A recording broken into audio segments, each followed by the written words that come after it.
يا سوزان يا بنتي، بصفتي ابوك وعارف مصلحتك اكتر منك، انا امنعك تماما من مقابلة عماد ابن عمتك. ليه يا بابا؟ عماد يعتبر خطيبي وحضرتك كنت راضي عنه خالص. ايه اللي جرى يا بابا؟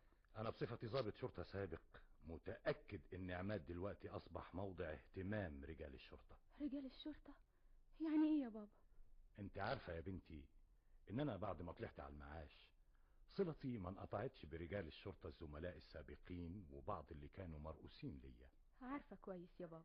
في يوم جاني صديق من الشرطة وقال لي: انا جاي انبهك لحاجة مهمة جدا.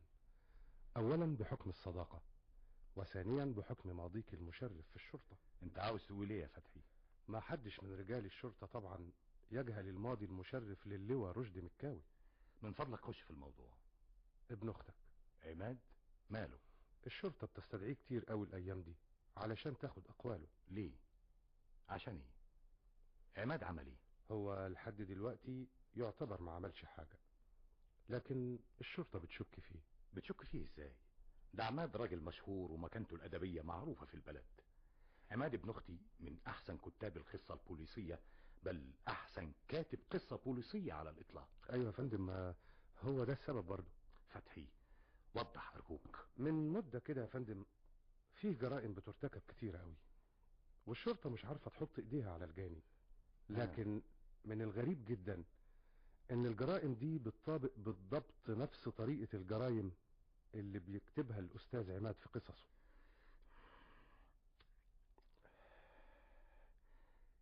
قصدك يعني نفس الاسلوب ونفس الطريقة، لكن الى اي مدى بالظبط يا فتحي؟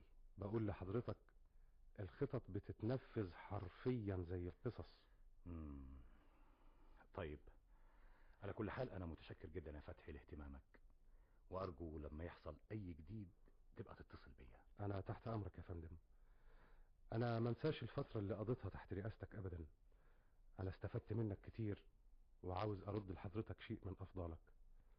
استأذن انا يا فندم، وحبقى على اتصال دائم بسيادتك.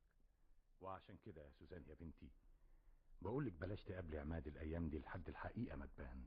يا بابا حاضر اللي تشوفه. عن اذنك يا بابا.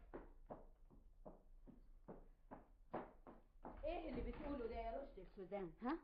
ايه يا وداد، انت سمعتي؟ ايوه، كنت بصدفة قريبة وسمعت كل حاجة، لكن ايه يا وداد بس؟ مش معقول يا رشدي تبقى بالقساوة دي. اساوة ان خايف على مستقبل بنتي؟ خايف على مستقبل بنتك من عماد؟ ما انت سمعت بنفسك، الشرطة بدأت تهتم. انا ما يعجبنيش الكلام ده يا رشدي. بدل ما حضرتك تقوله ابقى اتصل بيا تاني يا فتحي لما يحصل حاجة، المفروض انك انت بنفسك تتحرك وتتصل وتعرف ايه اللي ممكن يجرى لعماد ابن اختك. عماد خطيب بنتنا. يا سلام يا وداد، انت دايما كده متحمسة ومندفعة ودايما عاطفتك زيادة عن اللزوم. ارجوكي اهدي شوية وافهميني. انا راجل مركزي حساس ولازم اخطي كل خطوة بحساب واعرف الحقيقة بالظبط وبعدين اتحرك على ارض صلبة وفي الاتجاه الصحيح. المهم انك تتحرك يا رشدي، تتحرك.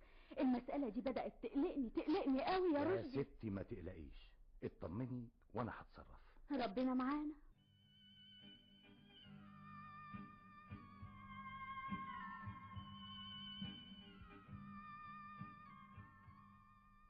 واخيرا لقيت المؤلف العبقري قاعد لوحده على النيل بيفكر، ولا مستني واحدة تانية؟ سوزان، ايه اللي عرفك ان انا هنا؟ ما بقاش بنت خالك وخطيبتك وحبيبتك اذا ما عرفتش قعدتك المفضلة فين. لكن بيني وبينك انا تعبت على معرفة مكانك. تسمح بقى تقولي بقالك 3 ايام مختفي فين؟ ها؟ مختفي ليه؟ لا، انا اصلي في حالة نفسية سيئة اوي. ليه يا حبيبي؟ سوزان، انا خايف لا يكون مخي خلاص ما بقاش يفكر زي الاول.